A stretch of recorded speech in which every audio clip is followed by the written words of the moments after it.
اس بات کے اوپر ہمارا ایمان ہونا چاہیے، ہمارا یقین ہونا چاہیے کہ کسی انسان کے، کسی بندے کے نقصان پہنچانے سے ہمیں کوئی نقصان نہیں پہنچ سکتا، کسی انسان کے ہمیں نفع پہنچانے سے کوئی نفع نہیں پہنچ سکتا، بلکہ اللہ تبارک و تعالیٰ کے نفع پہنچانے سے ہمیں نفع پہنچتا ہے، اللہ تبارک و تعالیٰ کے نقصان پہنچانے سے ہمیں نقصان پہنچتا ہے۔ بہت سے لوگوں کا حال یہ ہوتا ہے کہ جب وہ مصیبتوں میں گھر جاتے ہیں، بلائیں ان کے اوپر آتی ہیں، آزمائشوں میں گھر جاتے ہیں، مشکلات سے دوچار ہوتے ہیں، تو وہ بے چین ہو جاتے ہیں اور ان کے صبر کا دامن ان کے ہاتھ سے چھوٹ جاتا ہے، ان کے صبر کا بندھن ٹوٹ جاتا ہے، اور بہت سی مرتبہ وہ اپنی مصیبتوں کا الزام، اپنی مشکلات کا الزام دوسرے لوگوں کے سر ڈالنے لگتے ہیں، اور یوں کہتے ہیں کہ انہوں نے مجھے نقصان پہنچانے کی کوشش کی ہے اور انہوں نے ہی مجھے یہ نقصان پہنچایا ہے۔ حالانکہ ایسا نہیں ہے۔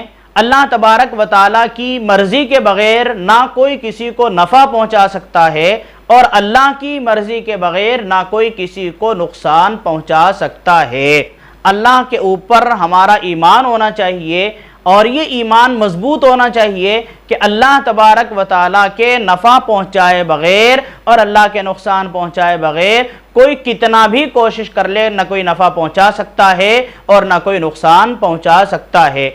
ترمذی شریف میں حضرت عبداللہ ابن عباس رضی اللہ تعالیٰ عنہ کی روایت ہے، فرماتے ہیں کنت خلف النبی صلی اللہ علیہ وسلم، میں رسول اللہ صلی اللہ علیہ وسلم کے پیچھے تھا، یا تو وہ رسول اللہ صلی اللہ علیہ وسلم کے پیچھے کسی سواری پر سوار تھے یا پیدل رسول اللہ صلی اللہ علیہ وسلم کے پیچھے پیچھے چل رہے تھے۔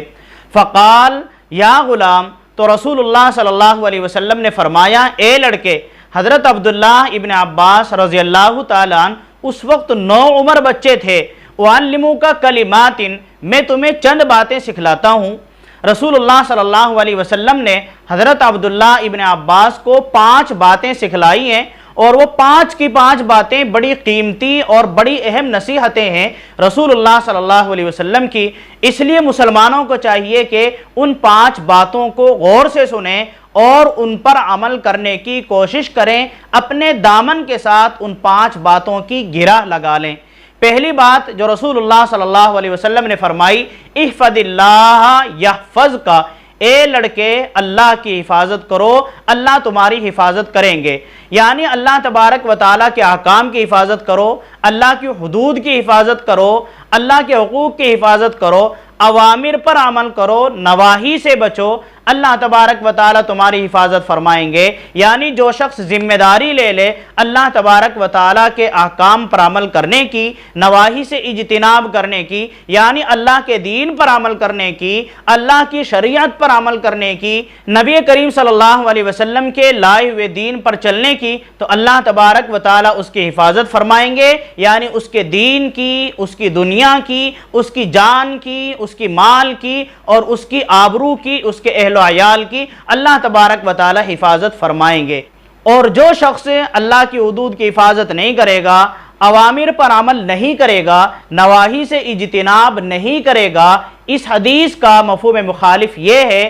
کہ اللہ تبارک و تعالی اس کی حفاظت نہیں فرمائیں گے، یعنی اللہ اس کی ذمہ داری نہیں لیتے ہیں کہ اس کی حفاظت کی جائے گی۔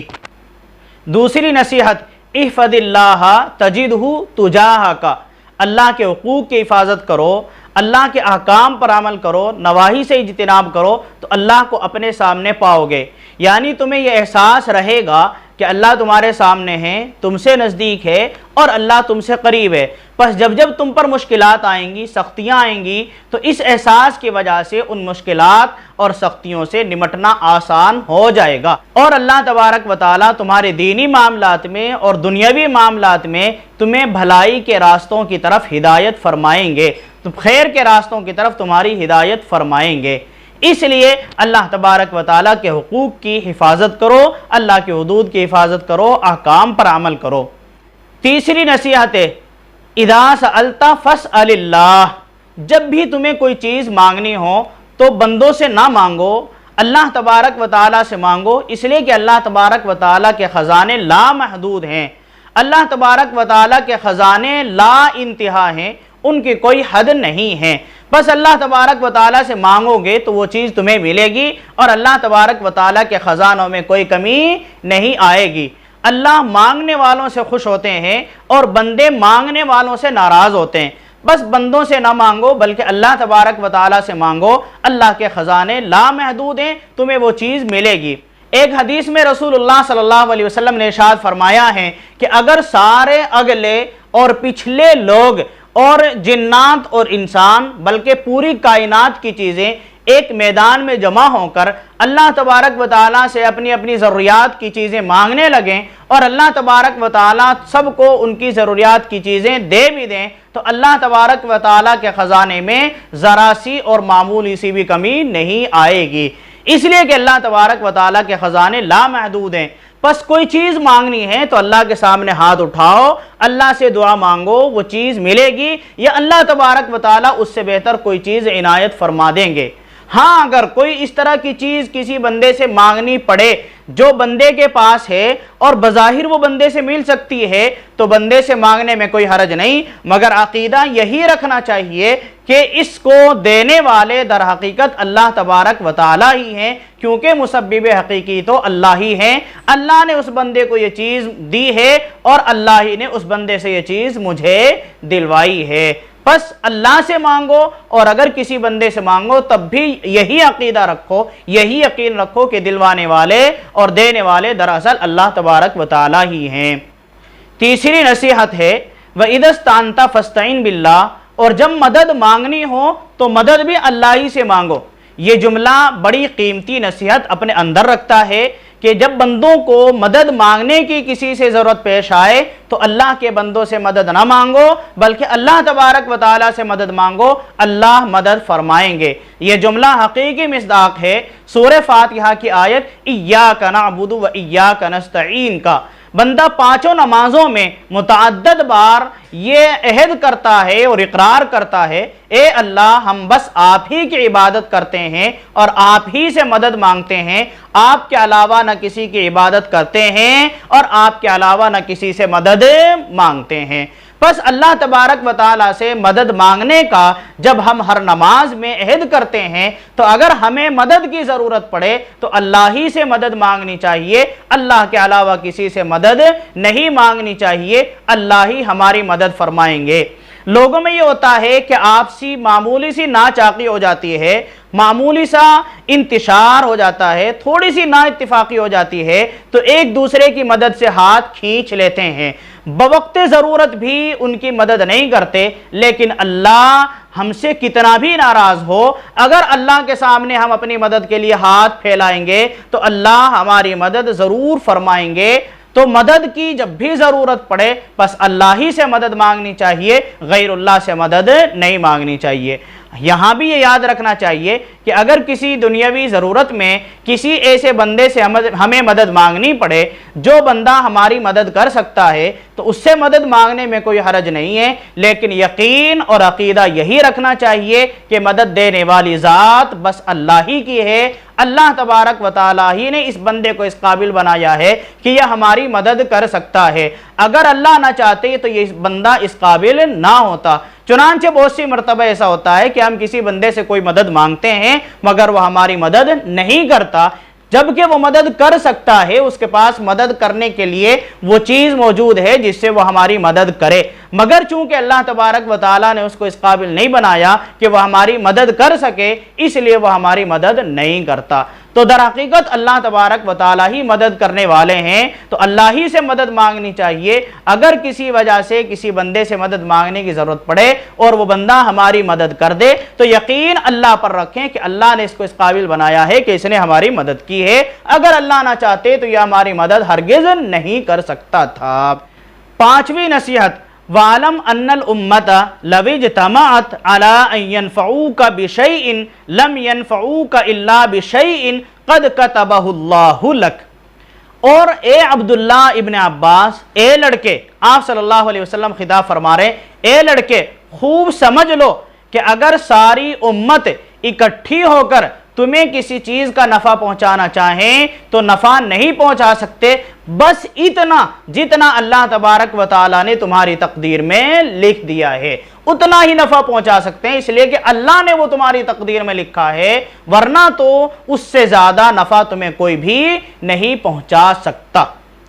اور وَإِنِ اجْتَمَعُوا عَلَىٰ أَن يَضُرُّوكَ بِشَيْءٍ لَمْ يَضُرُّوكَ إِلَّا بِشَيْءٍ قَدْ كَتَبَهُ اللَّهُ عَلَيْكَ، اور اگر ساری دنیا مل کر تمہیں معمولی سا کسی چیز کا نقصان پہنچانا چاہیں تو نقصان نہیں پہنچا سکتے، مگر بس اتنا سا جتنا سا نقصان اللہ نے تمہاری تقدیر میں لکھ دیا ہے۔ تو یاد رکھنا چاہیے کہ اگر ساری کائنات مل کر بھی تمہیں کوئی نفع پہنچانا چاہیں، ساری کائنات مل کر بھی تمہیں کوئی نقصان پہنچانا چاہیں، تو جو کچھ اللہ نے تمہاری تقدیر میں نفع اور نقصان لکھ دیا ہے اس سے زیادہ نہ تمہیں نفع پہنچا سکتے ہیں نہ تمہیں نقصان پہنچا سکتے ہیں۔ پس کسی مصیبت کے بارے میں، کسی آزمائش کے بارے میں یہ سمجھنا کہ فلاں بندے نے مجھے یہ نقصان پہنچایا ہے، فلاں بندے نے مجھے یہ تکلیف پہنچائی ہے، یہ بڑی غلط فہمی ہے۔ جو نقصان ہمیں پہنچا ہے، جو تکلیف ہمیں پہنچنی ہے وہ پہنچنی ہی تھی، اس لیے کہ اللہ نے اس کو تقدیر میں لکھا تھا، اس سے زیادہ کوئی نفع اور نقصان کسی کو پہنچا سکتا ہی نہیں تھا۔ ترمذی شریف ہی کی ایک روایت میں حضرت عبداللہ ابن عباس رضی اللہ تعالیٰ عنہ سے اس طرح مروی ہے کہ رسول اللہ صلی اللہ علیہ وسلم نے فرمایا، احفظ اللہ تجدہ امامک، اللہ کی حفاظت کرو یعنی اللہ کی حدود کی حفاظت کرو، اللہ کو اپنے سامنے پاؤ گے۔ تعرف الی اللہ فی الرخاء یعرفک فی الشدائد، خوشحالی میں اللہ تبارک و تعالیٰ کو اپنی پہچان کراؤ، سختیوں میں، مصیبتوں میں اللہ تبارک و تعالیٰ تمہیں پہچانیں گے، اللہ تمہیں یاد رکھیں گے۔ ایسا ہوتا ہے کہ جب بندہ خوشحال ہوتا ہے، دنیا کی نعمتیں اس کے پاس ہوتی ہیں، تو دنیا کی نعمتوں میں مست ہو کر اللہ تبارک و تعالیٰ کو بھول جاتا ہے۔ تو رسول اللہ صلی اللہ علیہ وسلم نے فرمایا، اللہ کو نہ بھولو، جس طرح پہلے اعمال صالحہ کرتے تھے اسی طرح اب بھی اعمال صالحہ کرتے رہو، جس طرح پہلے اللہ کی اطاعت کرتے تھے، اللہ کے احکام پر عمل کرتے تھے، نواہی سے جیسے پہلے اجتناب کرتے تھے اسی طرح اب بھی کرتے رہو، احکام پر عمل کرتے رہو، نواہی سے اجتناب کرتے رہو، اور اس طرح اپنی پہچان اللہ کو کرا دو۔ جب تمہارے اوپر خدا نخواستہ مشکلات آئیں گی، مصائب آئیں گے، تو اللہ تبارک و تعالیٰ بھی تمہیں نہیں بھولیں گے، تمہاری سختیوں میں، تمہاری مصیبتوں میں اللہ تمہیں یاد رکھیں گے، اور ان سختیوں سے، ان مصیبتوں سے نمٹنے کا حوصلہ تمہارے اندر پیدا کر دیں گے۔ اور اس کے بعد فرمایا، وَعَلَمْ أَنَّ مَا أَخْطَأَكَ لَمْ يَكُنْ لِيُصِيبَكَ وَمَا أَصَابَكَ لَمْ يَكُنْ لِيُخْطِئَكَ، اور یہ یاد رکھو کہ جو چیز تمہیں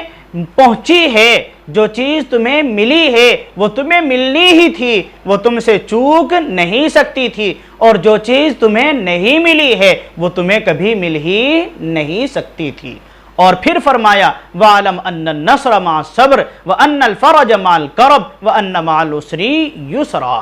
یاد رکھو کہ مدد صبر کے ساتھ آتی ہے، جو بندہ صبر کرتا ہے اس کی مدد کی جاتی ہے، اللہ اس کی نصرت فرماتے ہیں۔ کشادگی اور وسعت، اچھے حالات بے چینی، تکلیف اور تنگی کے ساتھ آتے ہیں۔ پہلے تنگیاں آتی ہیں، مصائب آتے ہیں، اور پھر اللہ اس کے بعد آسانیاں بھی پیدا فرما دیتے ہیں، وسعت اور کشادگی بھی پیدا فرما دیتے ہیں۔ اور یہ اللہ کا ضابطہ ہے، وَأَنَّ مَعَ الْعُسْرِ يُسْرًا، کہ تنگیوں کے ساتھ آسانی ضرور ہوتی ہے، بلکہ ایک تنگی کے ساتھ ڈبل آسانی ہوتی ہے۔ ایک آسانی اللہ تبارک و تعالیٰ اس دنیا میں پیدا فرماتے ہیں، اور دوسری آسانی اللہ تبارک و تعالیٰ آخرت میں پیدا فرمائیں گے۔ اس لیے مسلمانوں کو بے صبر اور بے چین نہیں ہو جانا چاہیے، مشکلات کی وجہ سے مسلمانوں کو صبر کا دامن نہیں چھوڑنا چاہیے، اپنی تکلیفوں کا اور اپنی آزمائشوں کا الزام دوسروں کے سر نہیں ڈالنا چاہیے، اپنا عقیدہ اور اپنا ایمان،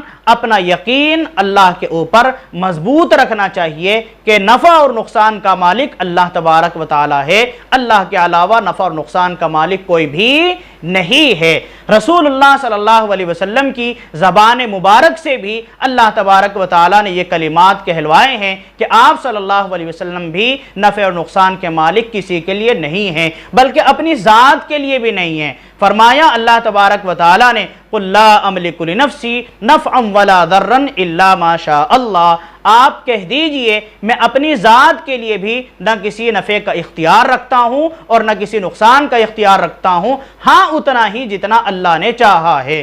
وَلَوْ كُنْتُ أَعْلَمُ الْغَيْبَ لَاسْتَكْثَرْتُ مِنَ الْخَيْرِ، اور اگر میں غیب کی باتیں جانتا تو میں تو بہت ساری خیر اکٹھی کر لیتا۔ وَمَا مَسَّنِيَ السُّوءُ إِنْ أَنَا إِلَّا نَذِيرٌ وَبَشِيرٌ لِقَوْمٍ يُؤْمِنُونَ، اور مجھے کوئی تکلیف نہ پہنچتی، بس میں تو ڈرانے والا ہوں اور بشارت سنانے والا ہوں ان لوگوں کو جو ایمان والے ہیں، اللہ تبارک و تعالیٰ پر ایمان رکھتے ہیں۔ تو نفع اور نقصان کا اختیار اللہ کے علاوہ کسی اور کے ہاتھ میں نہیں ہے، یہاں تک کہ نبی کریم صلی اللہ علیہ وسلم کے ہاتھ میں بھی نہیں ہے۔ جب نبی کریم صلی اللہ علیہ وسلم کے ہاتھ میں نہیں ہے تو آپ صلی اللہ علیہ وسلم کے علاوہ کسی اور انسان کے ہاتھ میں نفع اور نقصان کا اختیار کیسے ہو سکتا ہے؟ اللہ تبارک و تعالی ہمیں اپنا ایمان اور اپنا عقیدہ درست کرنے کی توفیق عطا